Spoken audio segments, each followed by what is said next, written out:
predator becomes prey in the Florida Everglades as hundreds of hunters descend on the Sunshine State to catch and kill as many Burmese pythons as possible. The snakes are an invasive species that have wreaked havoc on the Everglades ecosystem. Somewhere deep in the swamps of Florida, a single camera sat strapped to a tree in the dark, quietly filming a patch of black water no human was ever supposed to see. For weeks, nothing. Then one night, it captured something so disturbing that the scientists who found the footage would not even wait until morning. Burmese pythons are here, the numbers that are here are unknown, but it's certainly in the thousands.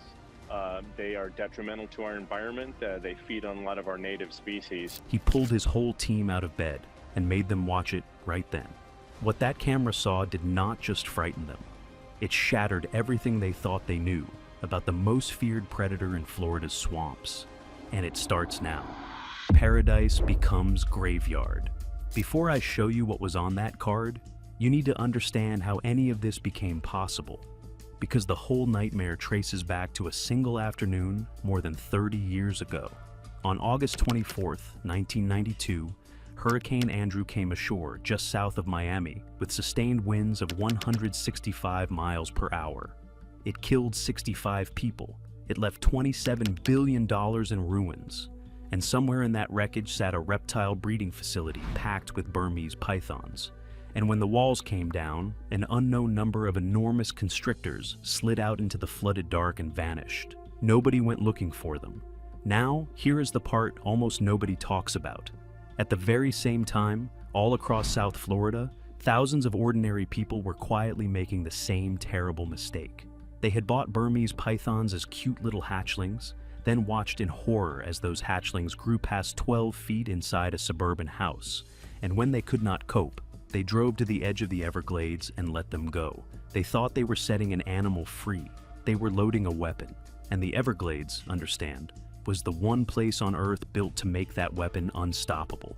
Picture more than 1.5 million acres of subtropical wetland, year-round heat and humidity, and a food supply so rich and so defenseless that to a python, it was an all-you-can-eat buffet that never closed. The native animals here had spent thousands of years learning to fear alligators, bobcats, and Florida panthers. A Burmese python matched none of those shapes. A raccoon out in that marsh had never met an ambush hunter that could stretch 15 feet, feel your body heat in total darkness, lie frozen in 2 inches of water for hours, and strike faster than your eye can register. To that raccoon, a coiled python looked about as threatening as a garden hose. Dr. Frank Mazzotti, a wildlife ecologist at the University of Florida, put it in words that stuck to everyone who heard them, comparing what we had done to turning wolves loose inside a petting zoo. And the wolves, it turned out, were hungry. The vertical population. So, let me tell you what these snakes actually did once they were loose. A single female Burmese python lays between 50 and 100 eggs in a clutch, then coils around them and guards them with the patience of a brooding bird. And because nothing native had ever evolved a way to stop her, the population did not just climb, it went vertical.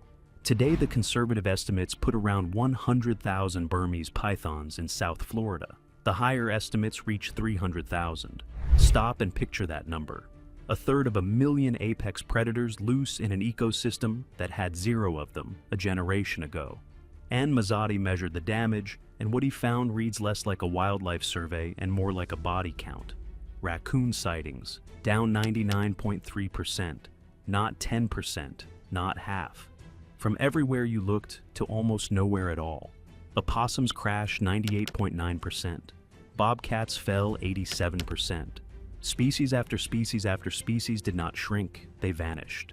But the number that should chill you is not on any chart, because the worst part is the silence. Mazzotti has driven the same Everglades roads for 3 decades. Roads where back in the 1980s, you could not go 100 yards without slowing for an animal crossing in front of you. And now, he can drive for miles and find nothing. No movement, no eyes flashing back in the headlights. Just pavement and saw grass and the hum of the engine, inside a stillness that should not exist.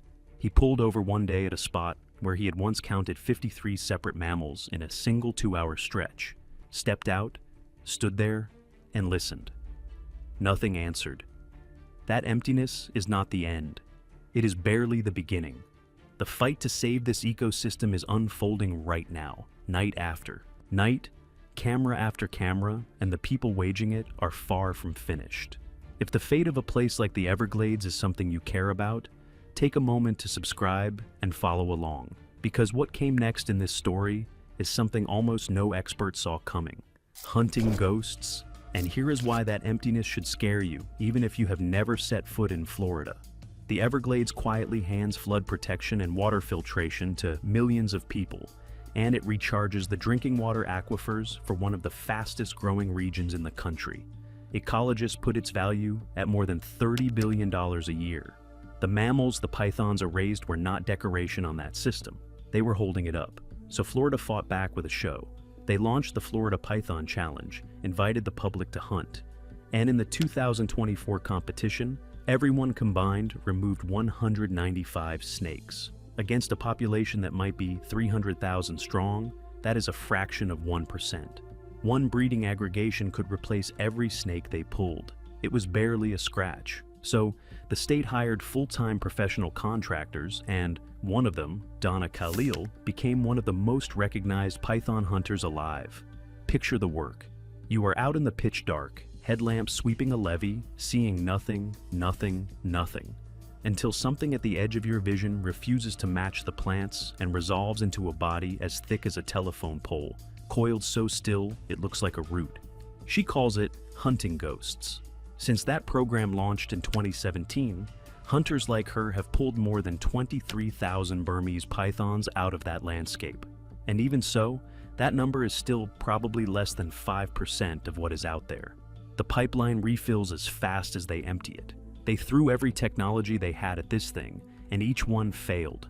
Thermal drones, useless, because a cold-blooded snake sitting at the temperature of the swamp does not glow. Robotic prey decoys, ignored, because a python will simply wait for the real thing. The one approach that works is almost unsettling. They call it the Judas snake. Researchers implant a tracker inside a mature male, set him free, and follow him during breeding season straight into a hidden gathering of females. Ian Bartoshik of the Conservancy of Southwest Florida pioneered it and used it to find some of the largest breeding females ever recorded. But the Everglades is so vast that even that betrayal covers only a sliver of the map. And then the veteran hunters started saying something hard to shrug off. Mike Kimmel, the man they call the Python Cowboy, will tell you flat out that these animals are learning. The snakes are pulling back into the deepest sawgrass and the most remote cypress hammocks, the places no human ever consistently goes, concentrating their breeding right where we can least reach them. They are adapting to us faster than we are adapting to them. And if that were the whole story, it would already be a disaster. It is not the whole story. The invisible plague. Because while everyone stared at the 20-foot constrictor, a second invasion had already slipped in behind it, years ahead of where anyone thought to look. Dr. Terrence Farrell, a herpetologist at Stetson University, was running routine health screenings on wild-caught animals when he noticed something badly wrong. And it was not the pythons, it was the natives. Garter snakes, pygmy rattlesnakes, eastern diamondbacks, all turning up emaciated and sluggish, mouths hanging open, gasping. So his team opened them up, and what they found stays with you. Dozens of small, pale, translucent organisms, alive, moving, tangled in thick knots inside the airways of animals, slowly suffocating from the inside out.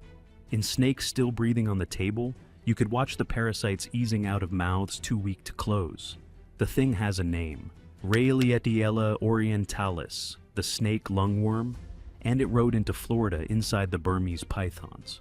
The python and this parasite go back millions of years together in Southeast Asia, so the python's immune system just shrugs it off.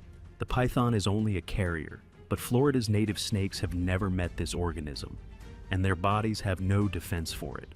Farrell compares it to first contact between explorers and an isolated population that had never built up resistance. One side barely notices, the other side dies, and the way it spreads is what makes it almost impossible to stop. An infected python leaves waste carrying microscopic larvae. Cockroaches everywhere out there eat the waste and pick up the larvae. A native frog eats the cockroach. A native snake eats the frog. Not one link is unusual, It is how the food web has always worked, except now an ordinary dinner comes with a death sentence folded inside it. Once those larvae are in, they bore through the stomach wall, crawl up into the lungs, anchor down, and start to feed and grow and breed. Week by week, the airways fill, the snake weakens, and eventually it cannot breathe at all. Farrell calls it drowning in slow motion. Then Dr. Melissa Miller, a parasitologist at the University of Florida, mapped how far this had spread, and the answer made her go cold. At minimum, 18 separate native snake species confirmed infected. Cases as far north as Jacksonville, hundreds of miles from the Everglades. And then the discovery underneath the discovery. The lungworm no longer needs the python at all. It has completed what scientists call a host shift, and it now sustains itself entirely inside the native snake community. So even if you erased every python in Florida overnight, this plague would not go with them. It would keep cycling through the cockroaches and the frogs on its own. The python, it turns out, was never the disease. It was only ever the delivery system. So now Florida is fighting a war on two fronts at once. Pythons eating the mammals out from the top, lungworm hollowing the reptiles out from the bottom, the whole ecosystem coming apart from the roof and the foundation together. And yet, buried in all that grim data, there is one stubborn flicker of hope. The Florida cottonmouth appears to resist the lungworm. In the areas where infection runs heaviest, Farrell's team found cottonmouths carrying parasite loads so low they barely register, and nobody can explain why yet. But somewhere inside that one resistant snake, there may be an answer that could one day protect all the others. And strangely enough, hope is exactly where this story turns next. The Emperor returns. Because right around the same time, Florida wildlife officials made an announcement that set off instant outrage. They were about to release hundreds of snakes into the wild on purpose. People lost their minds, and every one of them had failed to read past the first sentence. The snake they were releasing was the eastern indigo, and it is not an invader. It is the opposite, a native of the southeastern United States, once all over Florida, driven to functional extinction across much of its range by habitat loss more than 50 years ago. Let me introduce you properly. Drymarchon cooperi, the eastern indigo snake, the longest native snake in North America. Its scales so deeply black that in direct sun, they flash blue-green iridescent. The word researchers reach for when they finally meet, one is not impressive, and it is not striking. It is beautiful, but its beauty is not the point. What it eats is, and this snake eats other snakes. The eastern indigo is an ophiophage, a snake eater, and it is remarkably resistant to the venom of North America's pit vipers. Rattlesnakes, cottonmouths, copperheads, all of them are just food. It overpowers them with jaw strength and body mass and swallows them down head first while they are still fighting. Dr. Dirk Stevenson of the Orion Society calls it the emperor of the forest floor, because at ground level in those southeastern woods, nothing alive challenges a grown adult. But even emperors can be exiled. The eastern indigo depends on gopher tortoise burrows to survive, and when Florida's development boom bulldozed the native longleaf pine flatwoods into subdivisions and farmland, the tortoises collapsed, and the indigos went down behind them. By 1978, the emperor was functionally gone from North Florida. So, the Orion Society started a captive breeding program and spent years rebuilding entire longleaf pine ecosystems in the Florida Panhandle from the ground up. The trees, the understory, the fire cycle, the gopher tortoise colonies, whose burrows the indigos cannot live without. When the habitat was finally ready, they began releasing captive-bred indigos back into the Apalachicola Bluffs and Ravines Preserve. And then, late in 2023, a trail camera at the mouth of a gopher tortoise burrow caught something that made Dirk Stevenson watch the clip 11 times before he let himself believe it. 2 eastern indigo hatchlings, not animals anyone had released. Snakes conceived in the wild, hatched in the wild, alive with zero human help, each one no longer than a pencil, moving with the calm confidence of a creature that fears nothing. For the first time in more than half a century, eastern indigo snakes were breeding on their own in North Florida. The emperor was coming home, and he was heading straight for a collision no one had scripted. The collision course. So, let me finally take you back to that camera, to the footage that pulled a whole team out of their beds in the dark. What it showed was a bobcat, 25 pounds of it, dragging the decapitated body of a 50-pound Burmese python through the mud. The head was already gone, taken first, the threat killed before the rest of the snake was finished off, then claimed like a prize. For 20 solid years, the Burmese python had ruled this swamp as an untouchable apex predator, not because nothing could kill it, but because nothing here had experience trying. And on that memory card, that was changing. And it was not a fluke. Alligators are now being documented ambushing smaller pythons. A camera in Everglades National Park caught a Florida panther, one of fewer than 200 left, alive in the wild, stalking a python for 20 full minutes through a palmetto thicket before it struck. Ian Easterling, a wildlife technician with the National Park Service, told his colleagues the native predators are doing something nobody's models predicted. They are learning. They are figuring out that a python digesting a big meal is slow and vulnerable, that a python in cooler weather is sluggish and weak, that a python's head is fragile if you hit it fast enough. So, for the first time in 20 years, the pythons are taking losses. The Everglades is not winning yet, but it has started to fight back. And moving south toward that fight, toward the ecosystem that needs him most, comes the emperor. Now, hold two things at once. A juvenile Burmese python, 3 or 4 feet long, sits inside the size range an eastern indigo can overpower, and against a small python, the indigo almost certainly wins. But a mature female stretched 15 feet and weighing 150 to 200 pounds is a completely different animal. And when people ask Dirk Stevenson what happens when emperor meets invader at that size, he gives the only honest answer there is. Nobody knows. Nobody has ever watched it happen in the wild. But there is a real possibility that the eastern indigo could put meaningful pressure on the young pythons, and every juvenile that never lives to breed is one more failure written into the heart of the invasion. And then there is the question that Terence Farrell says frightens him more than any snake in that swamp. It is not the pythons, it is the lungworm, because nobody yet knows whether Rhylidiellum orientalis can infect an eastern indigo. Their venom immunity is specific, wired into their blood chemistry, and there is no reason to assume it stretches to a parasite built on a completely different design. If that lungworm reaches the indigos before they ever climb to safe, self-sustaining numbers, it could wipe out the emperor before the emperor can do the one thing everyone is praying he can do. It could kill the restoration in its cradle. And that brings us back, finally, to the man who started all of this. The biologist who pulled that memory card in the dark and could not wait until morning. His name is Michael Kirkland, and he kept a copy of it.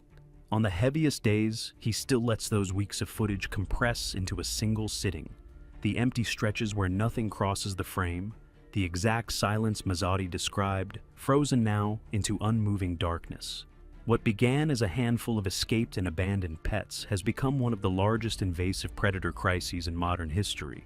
A wetland demolished from the roof and the foundation at once. And yet, in those same frames, a 25-pound bobcat drags off a predator that once feared nothing, and far to the north, 2 pencil-thin emperors move through the pines. The Everglades is standing at a crossroads right now tonight. The pythons are still spreading, the parasite is still circulating, but the scientists, the hunters, and the wild animals themselves are all still fighting for one of the most important ecosystems in America. And how this ends has not been written yet. If you believe a place like this is still worth fighting for, subscribe and stay with this story as it continues to unfold. And leave your answer in the comments. Do you think Florida's native predators can turn this war on their own? Or has the damage already gone too far to undo?